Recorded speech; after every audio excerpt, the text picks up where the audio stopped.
Le tarot est un jeu de cartes populaire dont les origines remontent au début du XVe siècle. Parmi les modèles anciens autrefois appréciés des joueurs, celui connu sous le nom de tarot de Marseille est aujourd'hui encore utilisé par les diseurs de bonne aventure à des fins divinatoires.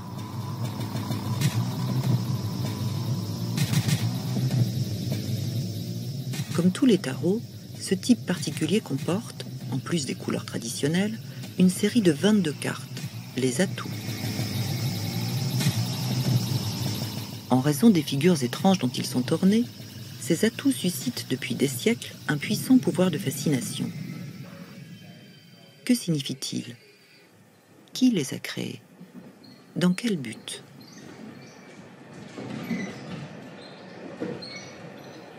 À travers les péripéties d'une enquête, focalisée en particulier sur 4 atouts, ce film met en lumière une surprenante hypothèse selon laquelle le tarot de Marseille n'est pas un banal jeu de cartes, mais constitue le véhicule occulte d'un enseignement philosophique complexe et profond.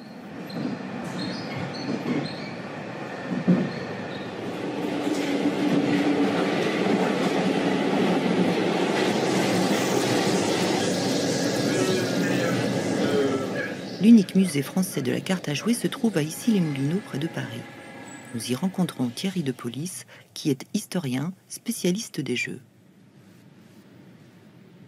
Ce type de tarot, là, qui est un type parmi d'autres, est appelé classiquement tarot de Marseille. C'est une appellation conventionnelle parce que, très probablement, à la fin du XVIIIe siècle et pendant toute la première moitié du XIXe siècle, voire même au-delà, on ne faisait ce modèle de tarot qu'à Marseille.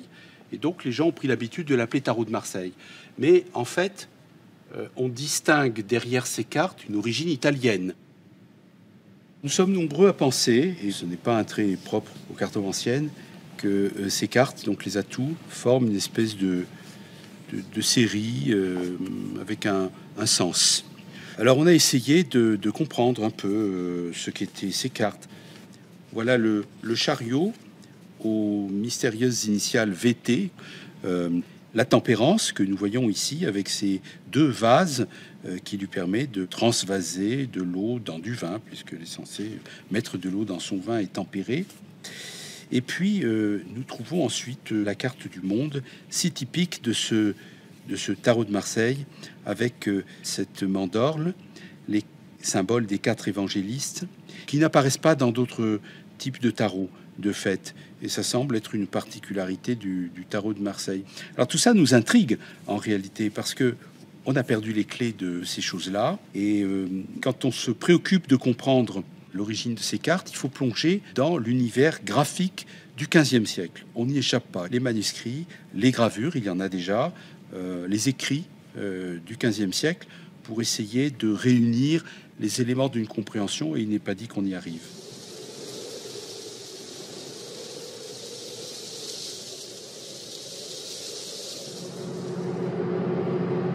Retrouver l'origine de ces tarots suppose donc de plonger dans l'art du XVe siècle. Mais par où commencer?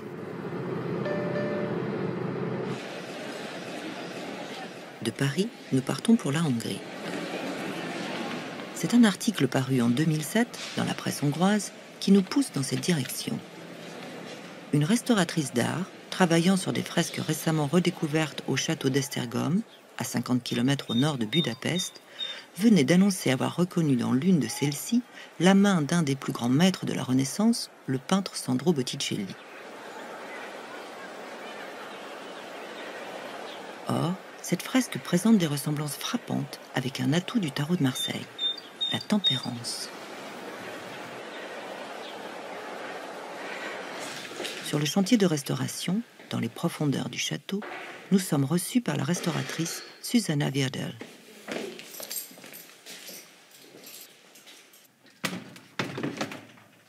La fresque qui nous intéresse représente les vertus cardinales, parmi lesquelles, justement, la tempérance.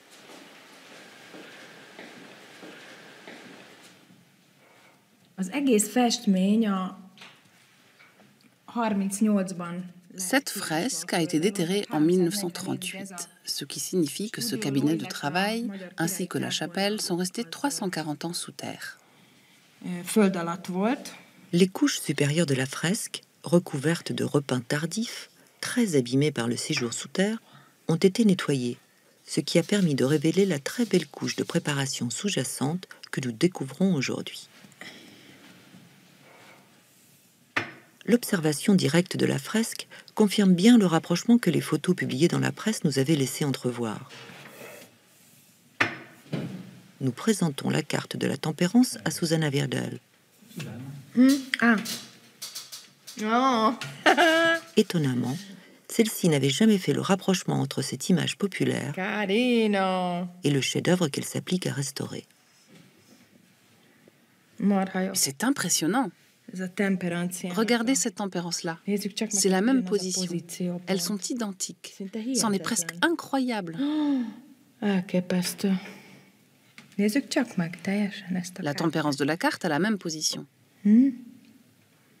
A temperancia pontosan ugyanolyan. Et l'inclinaison des deux cruches aussi est la même. A két kancsónak a kiöntése.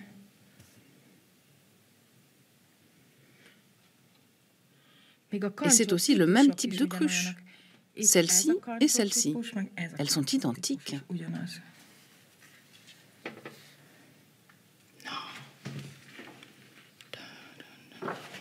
Meg a hajnak ez a vonulat. Et la mèche de cheveux aussi. Ugyanolyan. Itt. Elle est Pontosan semblable. ugyanolyan. Hát ez nem hiszem el. Hát ez C'est vraiment egész fantastique. elképesztő. Ez fantasztikus. Mais qui est l'auteur des fresques d'Esztergom? En faisant réapparaître la couche picturale originale, Susanna Virdel a reconnu dans ce travail la main du maître florentin Sandro Botticelli. Elle compare la fresque de la Tempérance à d'autres œuvres connues du Florentin. La naissance de Vénus, du musée des Offices à Florence, ou le Vénus et les trois grâces offrant des présents à une jeune fille, aujourd'hui au Louvre. Tehát miután letisztítottuk azokat a vonalakat, amik zavaróak Les couches voltak, supérieures, qui étaient source de confusion, ont été enlevées et une image complètement différente est apparue. képben C'est ce qui a mutatták, permis d'attribuer la olyan fresque à Botticelli. attribúcióhoz segített hozzá, amihez Botticellinek a Si on la compare au chef-d'œuvre de Botticelli, La naissance de Vénus, on voit bien que le cou est typique de Botticelli. Ez a nyak, ez a tipikus Botticelli. És ha megnézzük ezt a vonalat, ugye, ami ez a tipikus nyakvonal, hát szinte egészen... Voyez comme les lignes du cou correspondent presque parfaitement. Si on incline un tout petit peu parce que l'angle de la tempérance est un peu plus incliné, on se rend bien compte que le cou de la tempérance est typique de Botticelli. Tipikus Botticelli, hogy nincs csont a válban. On voit aussi que l'épaule n'a pas d'os. Et c'est pareil sur cette fresque. Falképen. De ezen kívül ugye az egyezés az... Et il y a aussi des concordances avec cette tête de la fresque de la Villa Lemmi, comme avec la Vénus. A Lemmi freskó fejével, illetve a Vénusszal.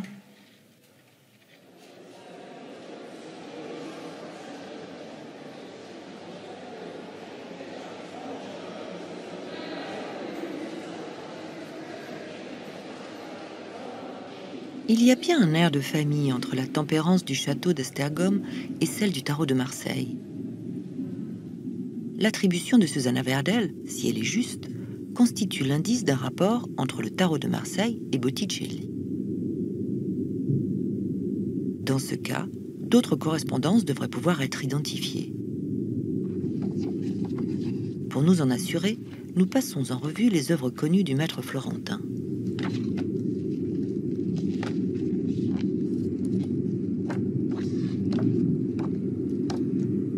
Et en effet, l'une d'elles présente des ressemblances troublantes avec un autre atout du tarot de Marseille.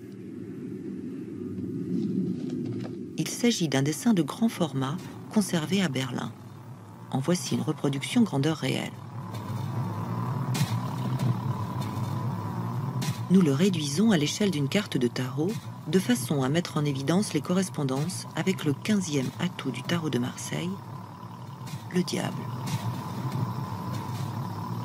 Un personnage debout, de face, avec les jambes légèrement écartées. les pieds griffus, les cornes sur la tête et le strabisme convergent, les ailes de chauve-souris qui se déploient dans les angles supérieurs des deux images.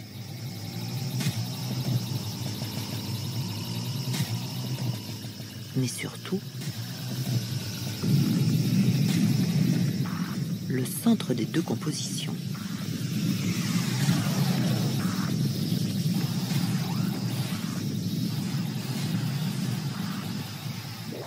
Dans la carte, l'objet visé est sans équivoque. C'est plus subtil dans le dessin. Botticelli conduit le regard de l'observateur en traçant un cercle autour du point central comme une cible. Là, on distingue nettement, parmi les touffes du pelage, les attributs virils de Lucifer. Mais pour quelle raison ces deux images placent-elles le sexe du démon au centre de la composition? À l'évidence, la piste du diable conduit à un point d'interrogation.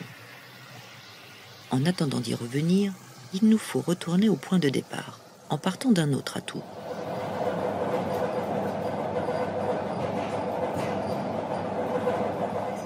À Issy-les-Moulineaux, Thierry de Police nous avait fourni un bel indice qui relance l'enquête dans une nouvelle direction. Alors voilà, un des trésors de ce musée, c'est cette carte de chariot qui a été acquise sur le marché de l'art il y a une vingtaine d'années. Et on a pensé que cette carte avait dû être peinte vers 1455 par là. On voit que le style est quand même très différent du tarot dit de Marseille, mais nous sommes aussi dans un autre registre, princier ici, plus populaire dans l'autre, et enfin dans un autre médium artistique, puisque c'est de l'enluminure, avec ses fonds dorés, c'est de la feuille d'or.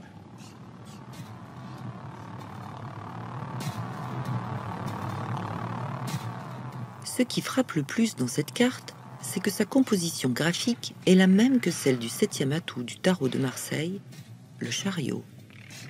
Une composition très particulière, deux parties égales, séparées par le bord supérieur de la caisse du char. Mais en fait, le chariot du tarot de Marseille est inspiré aussi d'autres dessins et gravures, tous italiens et du XVe siècle. Dans cette image du char de la foi, gravée à Florence vers 1460 par Maso Finiguera, on retrouve l'attelage de 2 chevaux presque à l'identique.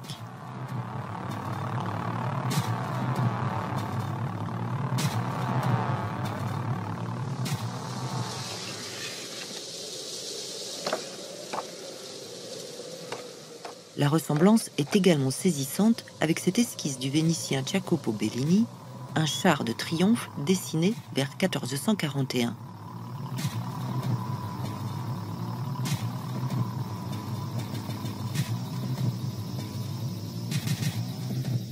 Et là, il y a aussi la cabine dans la partie supérieure avec ses montants verticaux. La composition est la caisse du char de Ferrare.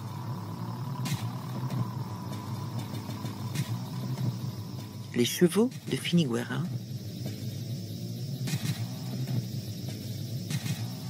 la cabine de Bellini. Tels sont les éléments empruntés à des œuvres italiennes du XVe siècle qui constituent la carte du chariot.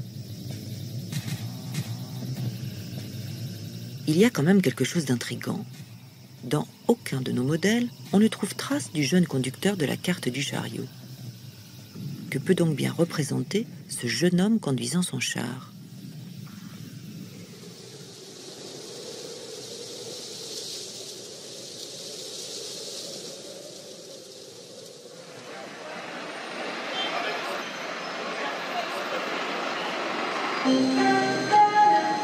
Le train Téno, Florence, Canton du Marseille, attention au départ.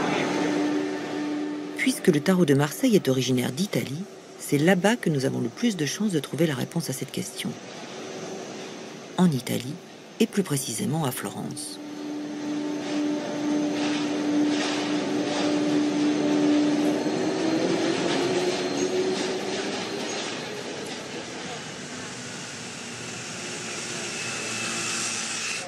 Le thème du char conduit par un jeune homme est populaire à Florence dans la seconde moitié du XVe siècle. D'importants témoignages en subsistent aujourd'hui. Dans l'église de San Miniato al Monte, qui domine la cité,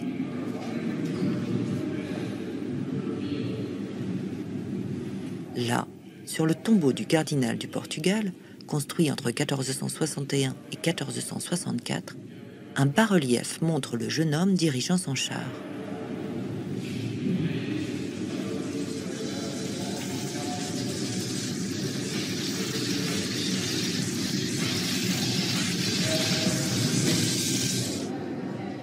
Au musée national du Bargello, dans la salle consacrée à Donatello, le même char apparaît sur un buste de jeune homme daté d'environ 1460 dans l'ovale du médaillon qu'il porte autour du cou.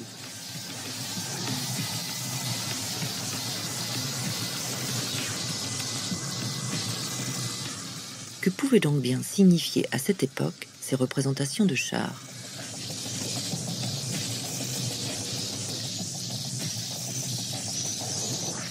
À la bibliothèque laurentienne, l'une des plus anciennes de Florence, Andrea Rabassini, un historien de la philosophie, nous met sur la piste de l'image qui a inspiré nos chars florentins. Une image conçue à Athènes au IVe siècle avant Jésus-Christ par l'un des pères fondateurs de la pensée occidentale.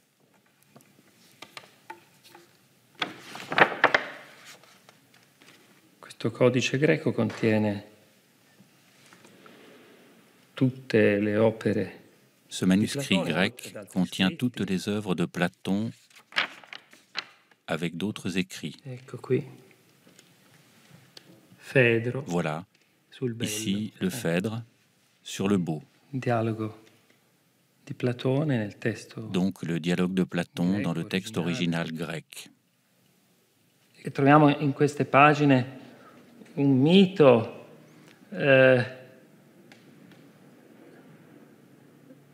legato. Et nous trouvons dans ces pages un mythe platonicien qui nous parle de l'âme. Che ci parla dell'anima.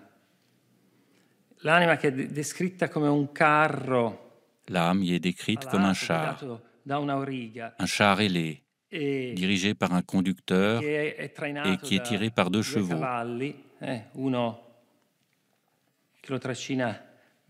L'un qui l'élève vers le haut et l'autre qui l'entraîne vers le bas. Et c'est à nous de faire prévaloir le guide rationnel sur le monde des passions qui nous emporte vers le bas. Sul mondo delle passioni che ci portano verso il basso. Il est frappant de constater que cette description du char de l'âme par Platon se reflète fidèlement dans l'attelage du chariot du Tarot de Marseille. Voici ce que Platon avait écrit dans son fameux dialogue du Phèdre. Des deux chevaux, l'un est bon, mais l'autre ne l'est pas. À première vue dans le chariot du tarot, il n'y a pas de cheval meilleur ou pire. Pourtant, une comparaison plus poussée des deux figures permet de relever d'étonnantes disparités, et ces différences semblent refléter les portraits que Platon avait faits des deux animaux.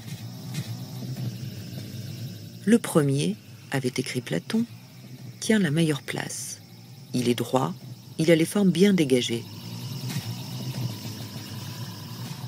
Dans la carte, le cheval qui est à la droite du conducteur a la tête bien dans l'axe de la marche et son regard se porte dans la même direction.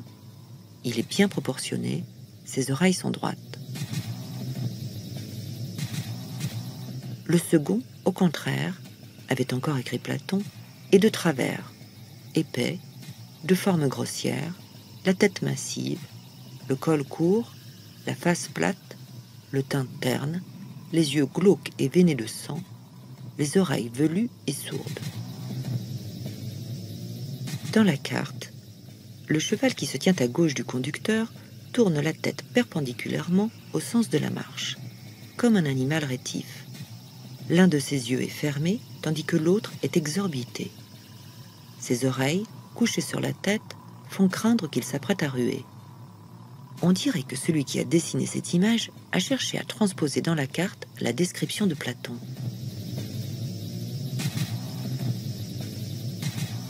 mais on ne voit pas très bien ce que cette image de l'Antiquité grecque vient faire à Florence dans la deuxième moitié du XVe siècle.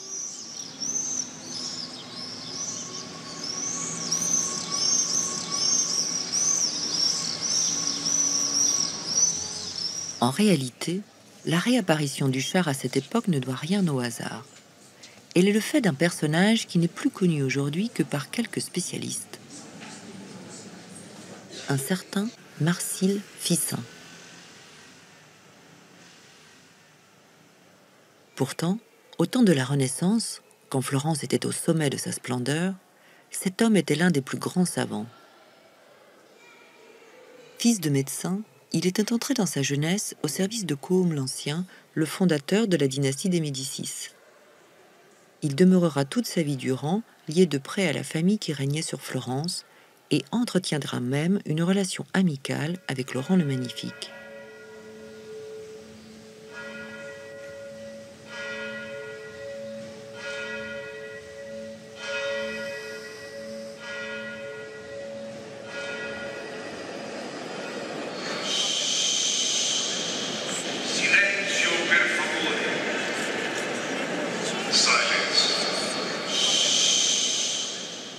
Quelques années après sa mort, Marsile Ficin est jugé assez illustre pour que son buste soit érigé en bonne place dans la cathédrale de Florence. Ce qui lui vaut cette gloire, le sculpteur le lui a déposé dans les bras. Sa traduction latine des dialogues de Platon.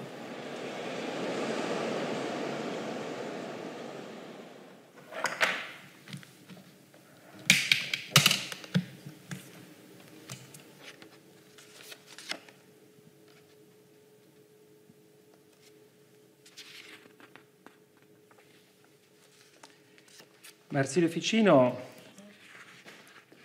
è famoso per essere stato il primo.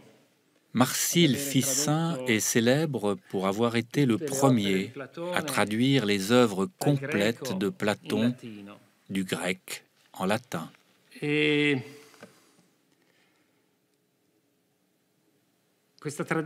cette traduction, avec les commentaires de Ficin, a eu une grande influence. Avant Ficin, au Moyen Âge, on connaissait peu d'écrits de Platon. Grâce à Ficin, c'est la première fois que toutes les œuvres de Platon ont réellement été mises à la disposition de ceux qui savaient le latin, c'est-à-dire les savants, les personnes cultivées de l'époque. Grâce à la traduction de Marsile Ficin, Platon renaît donc à Florence, et avec lui, le dialogue du Phèdre et Sanchar. Mais Ficin n'était pas seulement philosophe et traducteur, il avait aussi été ordonné prêtre et fut même chanoine de la cathédrale. Pour mieux faire accepter le philosophe Platon à l'Occident chrétien qui s'en méfiait, il s'attache à accorder sa pensée avec la doctrine chrétienne. Ficin considère Platon comme le précurseur du Christ, et il n'hésite pas à voir en lui un prophète. Mais pour parvenir à cet accord, Ficin en rajoute parfois un peu à ce qu'avait écrit Platon, notamment dans certains commentaires sur les dialogues platoniciens. Il en est ainsi du commentaire au Phèdre, dans lequel Ficin accorde une attention particulière au char de l'âme. Dans ces lignes, Ficin enrichit l'image du char de détails qui ne figurent pas dans le texte grec original. Or, ces détails, inventés par Ficin, nous les retrouvons dans l'atout du chariot du tarot de Marseille.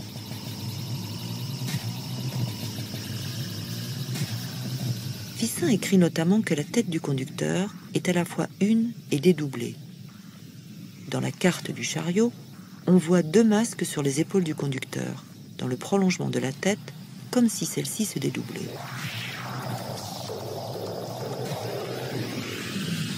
Il indique aussi que les deux chevaux sont liés ensemble pour l'éternité. Dans le chariot, les deux chevaux de l'attelage ne possèdent pas d'arrière-train et semblent ainsi soudés à mi-corps, comme s'il s'agissait de frères siamois, tout à la fois séparés et unis pour toujours. Ainsi, la carte du chariot semble-t-elle représenter le char de l'âme tel que l'avait imaginé Platon, et mieux encore, tel que Ficin l'avait réinterprété. Se pourrait-il que Ficin lui-même ait joué un rôle dans l'élaboration de ces figures? Mais pourquoi l'aurait-il fait sur des cartes à jouer? Penchons-nous d'un peu plus près sur ce singulier personnage.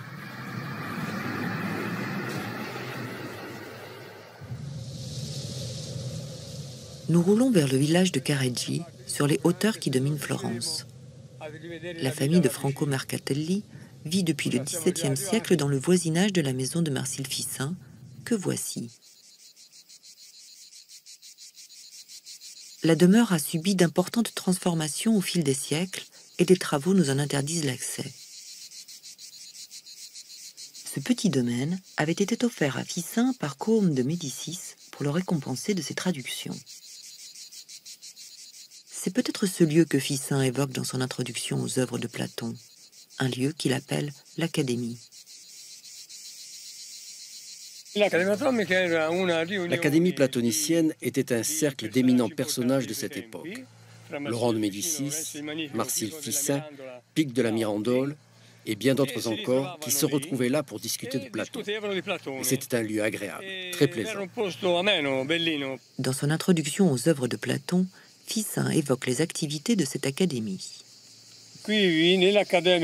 Ici, dans l'Académie platonicienne, les jeunes acquerront, en même temps qu'ils jouent et qu'ils s'amusent, les préceptes moraux et la dialectique. Dans les jardins de l'Académie, les poètes entendront Apollon en personne chanter à l'ombre des lauriers. Et enfin, dans le plus profond sanctuaire, les philosophes reconnaîtront Saturne, contemplateur des arcanes célestes, pendant que les prêtres concevront pour toute l'Académie les armes avec lesquelles ils défendront vaillamment la religion contre les assauts des impies. Ainsi, dans l'Académie de Ficin, inspirée de celle de Platon, on imaginait des armes pour lutter contre l'impiété. Les jeunes se formaient à la morale et à la dialectique en s'amusant. En somme, on y jouait pour s'instruire. Ficin ne dit pas quels étaient ces jeux. Et si c'était nos cartes? Des jeux de cartes pédagogiques, c'est banal de nos jours. Mais au XVe siècle, ne serait-ce pas un anachronisme?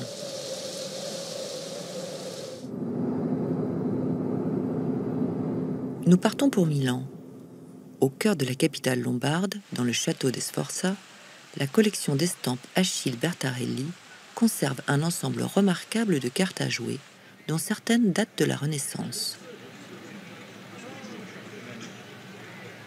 Nous y retrouvons Alberto Milano, chercheur en iconographie, qui nous présente l'un des tout premiers jeux de cartes pédagogiques.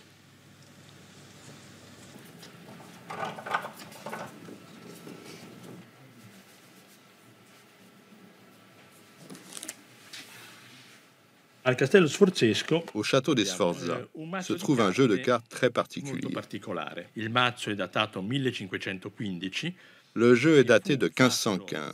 Il a été imaginé par le moine franciscain Thomas Murner pour enseigner les institutions de Justinien aux étudiants en droit. Agli allievi delle università di legge. Non è un mazzo con cui si potessero fare delle partite con le normali regole. On n'y jouait pas avec les règles normales des jeux de cartes. Il était en fait destiné à mémoriser certains concepts. Le jeu était utilisé par les étudiants pour réviser les institutions de Justinien, un manuel de droit romain. Les cartes présentent des objets comme des peignes, des glands ou des baquets. Chaque objet porte une inscription qui résume un des alinéas des institutions. L'étudiant, ayant tiré une carte, devait réciter pour chaque objet l'alinéa correspondant. En 1515, le professeur d'université Thomas Murner avait donc inventé un jeu de cartes pour enseigner le droit à ses étudiants. Est-il possible que Ficin, quelques décennies plus tôt, ait lui aussi imaginé un jeu pour former ses académiciens à la philosophie? Justement, lors de notre visite, Alberto Milano avait attiré notre attention sur un atout bien particulier du tarot de Marseille. Qui abbiamo delle carte da gioco per il gioco dei tarocchi. Voici des cartes de tarot qui ont été retrouvées dans un puits du château des Sforza pendant les travaux de restauration au début du XXe siècle. Dell'inizio del 1900. In particolare, questa carta del mondo. Et en particulier, cette carte du monde, qui est probablement la plus ancienne carte conservée de ce type de tarot, désignée aujourd'hui sous le nom de tarot de Marseille. Oggi come tarocco di Marsiglia. Il tarocco di Marsiglia ha un nome improprio. Tarot de Marseille est un nom inapproprié. On le sait depuis bien longtemps. Ce nom est un ajout, un nom d'usage, qui remonte probablement au XVIIIe siècle. Bisogna considerare che erano centinaia i fabbricanti di carte da gioco che fabbricavano carte di questo tipo. Des centaines de fabricants produisaient des cartes de ce type. Il est quand même remarquable de constater que l'iconographie de base s'est bien conservée. On voit bien le lien direct qui existe entre ce premier spécimen et cet autre exemplaire français bien plus tardif.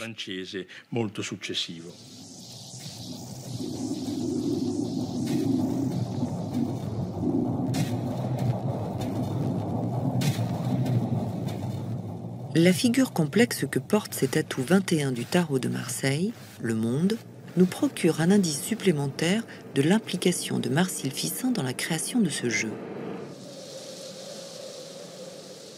Cette image reflète un thème fréquent dans l'art médiéval. Le Christ en gloire dans une mandorle, encadré par les symboles des 4 évangélistes, comme on peut le voir par exemple sur le portail royal de la cathédrale de Chartres.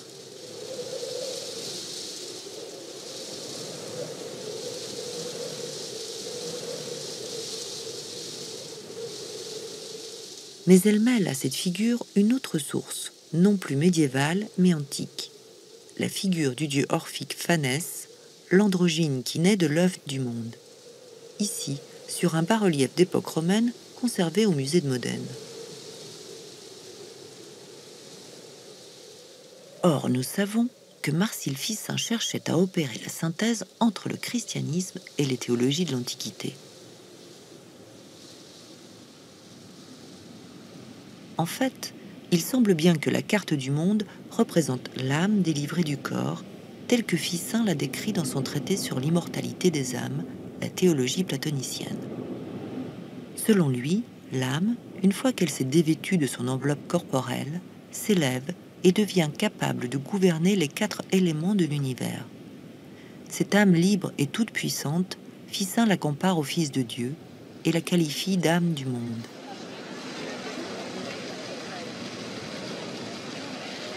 Le fait de retrouver dans les tarots de Marseille l'influence d'une part de la pensée de Marcille Fissin, d'autre part de l'art de Botticelli, nous suggère naturellement l'idée que ces 2 hommes, qui étaient des contemporains et tous 2 des proches de Laurent de Médicis, auraient pu collaborer ensemble pour créer ces figures d'atout. Pour explorer cette hypothèse, nous nous rendons au musée du Louvre, où sont conservées les fresques de Botticelli provenant de la Villa Lemni. Nous y rencontrons Stéphane Toussaint, directeur de recherche au CNRS et président de la société Marcille Fissin.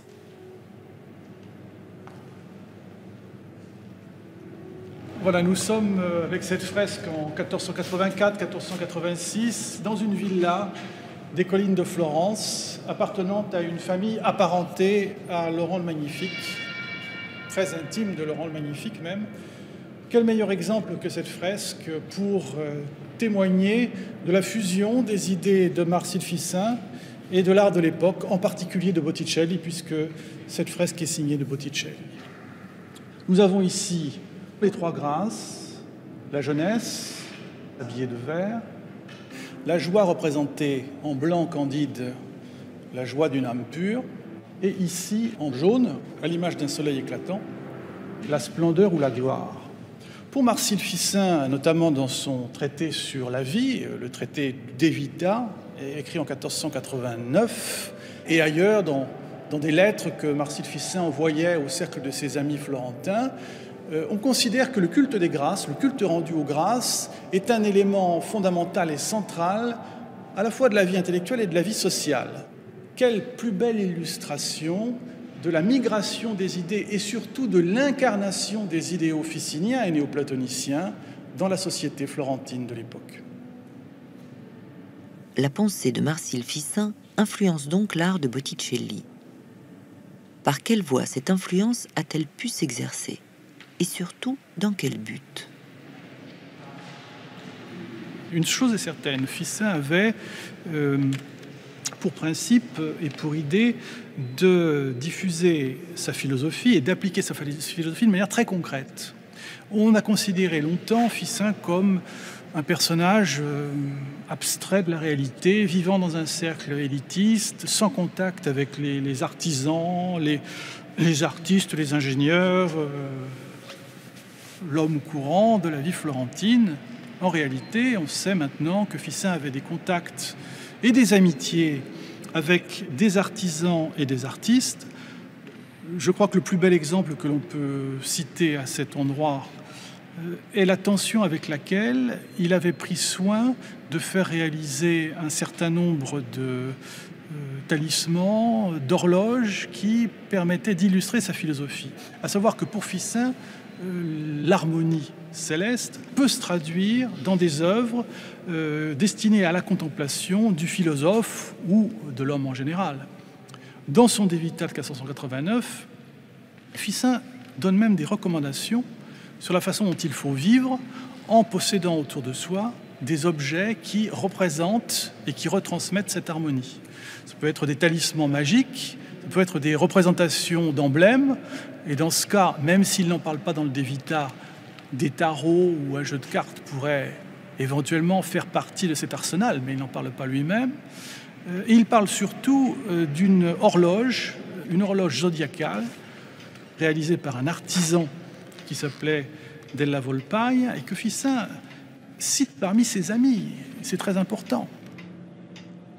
L'intérêt de Ficin pour cette horloge s'explique par le fait qu'il pratiquait lui-même assidûment l'astrologie et que, comme la majorité des savants de son temps, il intégrait parfaitement cette connaissance traditionnelle à ses conceptions philosophiques et religieuses. Il n'est peut-être pas sans intérêt de noter dès à présent que plusieurs atouts du tarot de Marseille évoquent irrésistiblement des images astrologiques.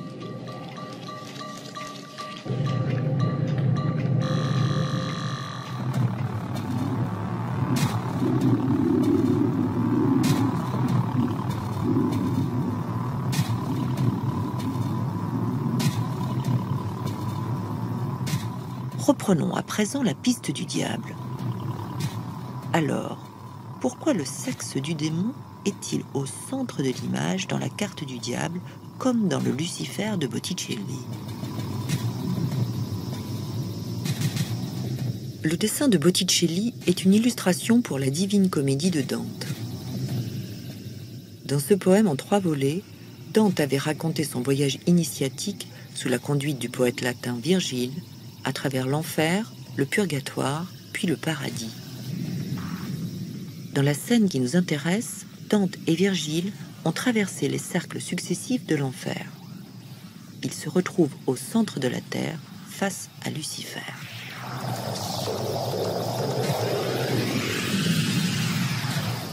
Dante n'emmène pas large. Virgile le rassure.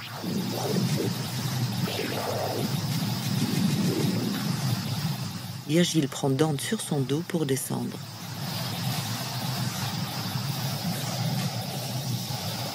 Et là, il continue la tête en bas. Logique. Une fois passé le centre de la Terre, la gravité s'inverse et la descente se transforme en ascension.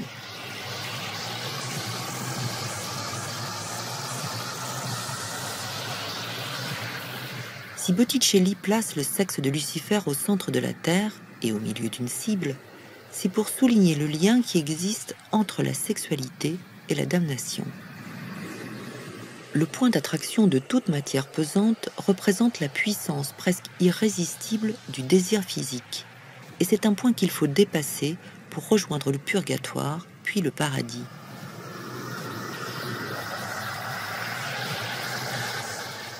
Par sa composition, la carte du diable du tarot de Marseille exprime la même idée.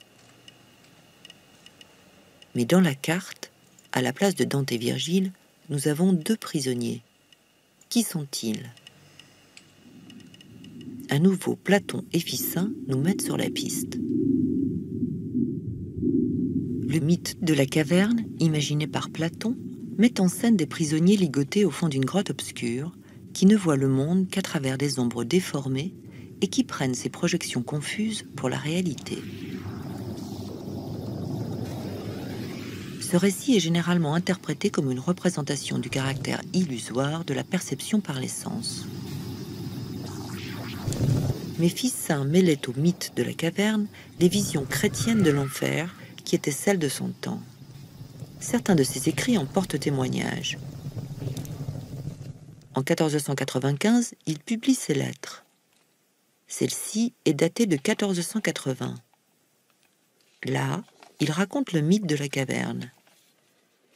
Il a ajouté des détails qui ne sont pas dans le texte de Platon. Ficin écrit que les prisonniers ont les mains attachées dans le dos.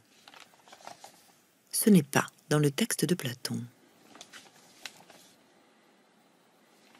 Il écrit qu'une torche est allumée derrière le dos des prisonniers.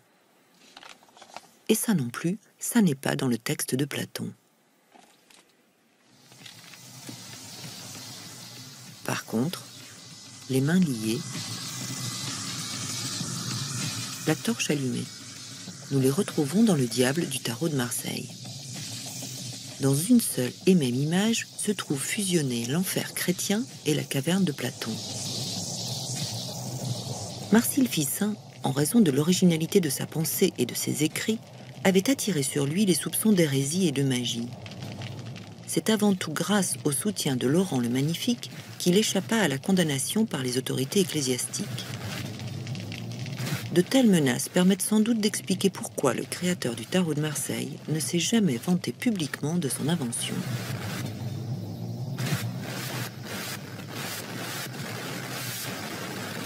Bon, mais alors, qu'est-ce que ça peut bien vouloir dire de fusionner la caverne de Platon avec l'enfer chrétien? L'image de la caverne pour Platon, c'était pour dire que le monde sensible n'est qu'une illusion, non?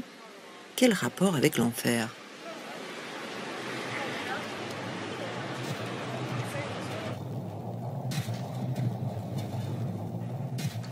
Ficin avait une vision bien particulière de l'enfer, qui contrastait avec la doctrine de l'Église, mais qui s'accordait en revanche très bien avec la pensée de Platon, comme nous l'explique Sylviane Bogdam, spécialiste de la littérature de la Renaissance.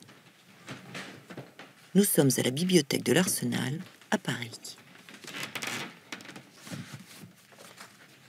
Nous avons ici un exemplaire de la première édition du commentaire de la Divine Comédie de Dante, publié en 1481 par un ami de Marcille Ficin, Cristoforo Landino. Et nous voyons ici une des gravures du Florentin Baccio Baldini, qui a illustré cette édition en s'inspirant de dessins de Botticelli. Alors le passage que cette gravure illustre est celui où Virgile et Dante passent la porte de l'enfer. Et cette porte est représentée comme la porte d'une grotte. Alors on a là une référence au 6e livre de l'Énéide de Virgile, mais on songe aussi à la grotte de la caverne platonicienne. Ficin parle de l'enfer notamment dans un texte qui s'intitule « La théologie platonicienne », où il propose une conception de l'enfer très originale.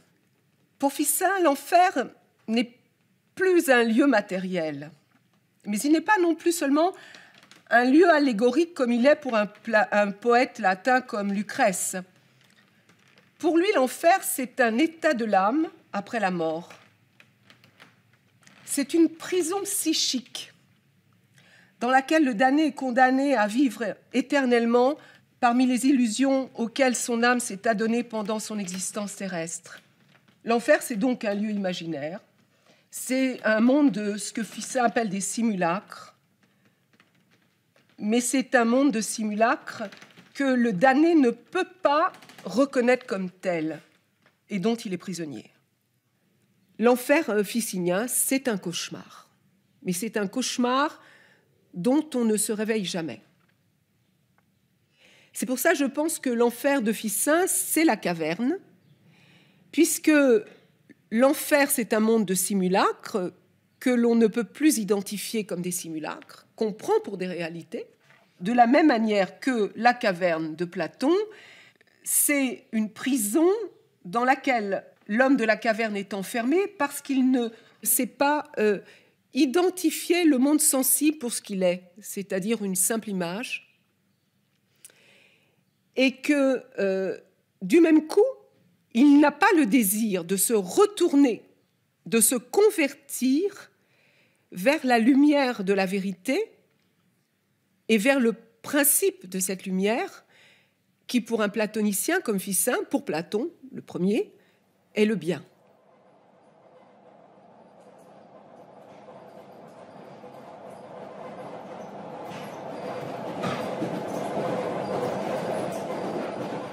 Alors, le diable, ce serait la caverne de Platon revue par Ficin.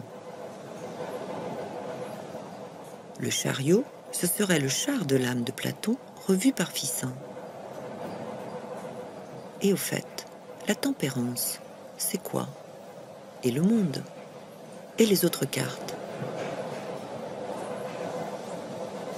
Un texte de Ficin demeuré inexpliqué jusqu'à ce jour, d'inspiration numérologique et astrologique, présente l'âme sous la forme d'un tableau comportant 7 colonnes, une pour chacun des 7 astres connus à l'époque, et 3 niveaux, le céleste, l'intermédiaire et le terrestre. Les indications fournies par ce texte étrange permettent de placer chacun des atouts du tarot de Marseille dans chacune des 21 cases du tableau, selon un ordre différent de la simple progression numérique. Et Ficin précise, en manière d'énigme, que ces 3 séries commencent par 3 multiples de 7. Dans la première colonne, celle de Jupiter, qui correspond chez Ficin à l'âme du monde, prennent place les 3 multiples de 7. 7, l'âme dans son véhicule terrestre, véhiculum terrenum.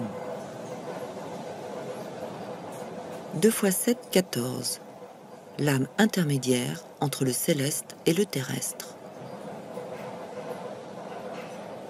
3 x 7, 21, l'âme céleste qui gouverne le monde.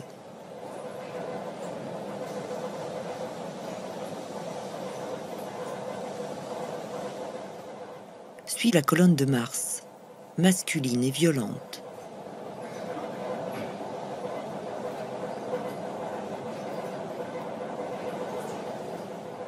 Puis celle de Vénus, féminine et amoureuse.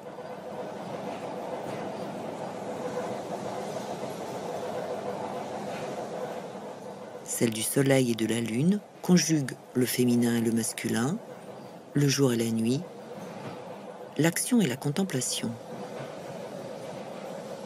Celle de Mercure décline les usages de la parole, persuasion, trahison, confusion. Celle de Saturne conclut sur la justice divine et les fins dernières.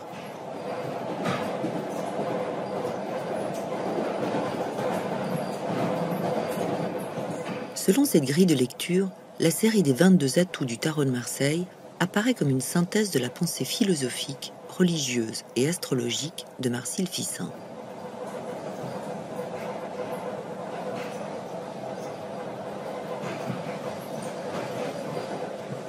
Né sous le soleil de la Renaissance italienne, le tarot de Marseille s'est ensuite enfoncé dans la nuit de l'énigme, conservant en son sein les trésors de sagesse qui lui avaient été confiés.